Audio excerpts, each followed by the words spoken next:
On to Mr Quilty's motion 456. Thank you, Acting President. Over this past year, Victorians have been arrested for Facebook posts, for going outside, for travelling more than 25 kilometres from their home, for leaving their home at night, for assembling and protesting the government. These are severe restrictions on the right of movement. There are severe restrictions on the right of movement, association, speech and assembly. Rights that the Liberal Democrats exist to safeguard, to fight for. There are reasons these rights exist in democratic countries, because without them it is impossible for a country to remain democratic. Without rights of freedom of expression and freedom of assembly, you cannot have a functioning democracy. If it weren't for the fear of a pandemic, these actions would be viewed as the actions of a totalitarian dictator. Rarely, if ever, have the rights of Victorians been abridged so severely and for so long. We've heard almost nothing from our supposed human rights watchdogs, and indeed, some politicians in this place who like to market themselves as the defenders of citizens' rights have not only failed to call out these rights, but have actively supported the state in enforcing them. We are now 9 months into a state of emergency that has a maximum duration of 6 months. We are still subject to emergency powers, despite 9 months of time that would have allowed a democratic response, and despite a month of no cases whatsoever. We are subject to these emergency powers as an explicit response to a government failure. All COVID cases in Victoria's second wave were traced back to hotel quarantine, which was a situation this government had sole responsibility for. This government let loose a second wave of COVID-19 on Victoria and then inflicted its second wave of emergency powers, depriving us of our fundamental democratic and human rights. I concede there is danger from COVID and that there are justifiable qualifications the state could place on freedom of movement and freedom of assembly. This motion argues that we've exceeded those limits. Not just exceeded, but smashed those limits into dust, scattered behind the lumbering juggernaut of state overreach.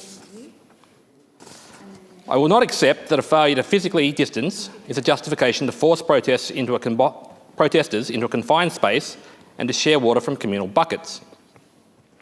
I will not accept that this government needs to send armed state security forces to break into the homes of pregnant mothers and arrest them because they shared posts about attending a protest in a COVID-free area. I will not accept that a protest that took place entirely in cars should have been met with $40,000 of fines. We saw a curfew that the government admitted had no health-related justification, and we saw compulsory mask requirements against the advice of many health experts. We saw month after month of lockdown in communities that to date have never had a case of COVID-19. At one point, it was illegal to leave your house to engage in political activity, regardless of other precautions or restrictions. Melbourne was converted into an enormous detention centre, and anyone who disagreed with that had no right to petition their government. This government has not only curtailed our rights, but has made no effort to facilitate a safe or legal way to exercise them. This government did not restrict the right to protest because there was a health imperative to do so. You did it because it was convenient. You restricted the right to protest because you can't stand dissent. This government consistently relies on the precautionary principle. This attitude has been used to justify voiding human rights as a precaution.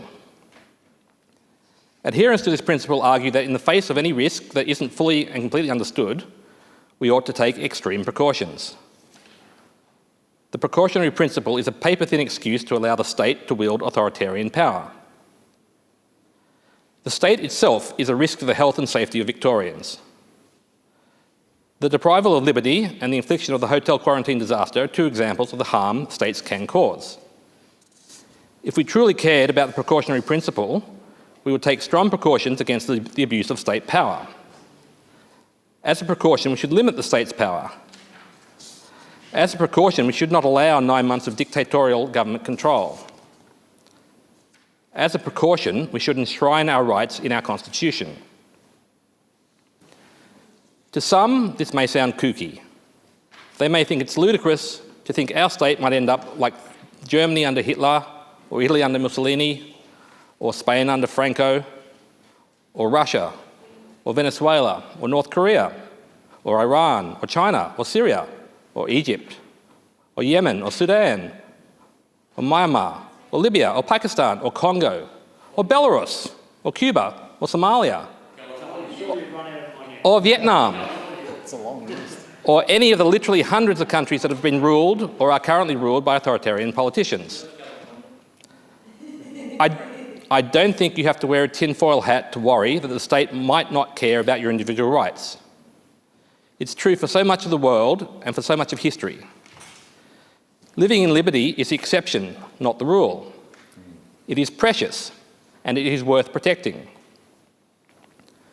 But we don't see that kind of precautionary thinking because the precautionary principle is always merely an excuse to wield state power.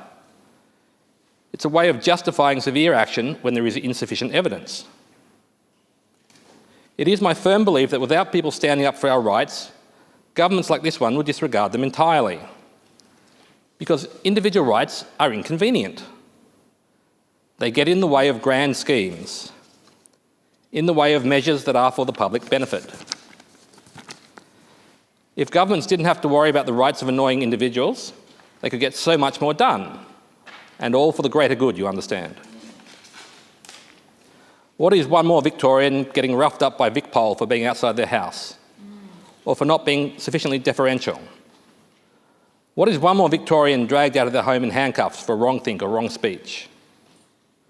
What is one more body amongst the foundations of utopia? The government looks at the restrictions on rights as the efficient functioning of government in a crisis.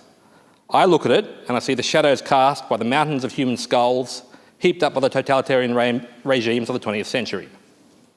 And on all the evidence, you probably couldn't even make the trains run on time. I call on the members of this place to join me and to send a message to the government and to every subsequent government that comes in this state. We care about our rights and we refuse to give them up without a fight. The Liberal Democrats will always defend the rights of Victorians.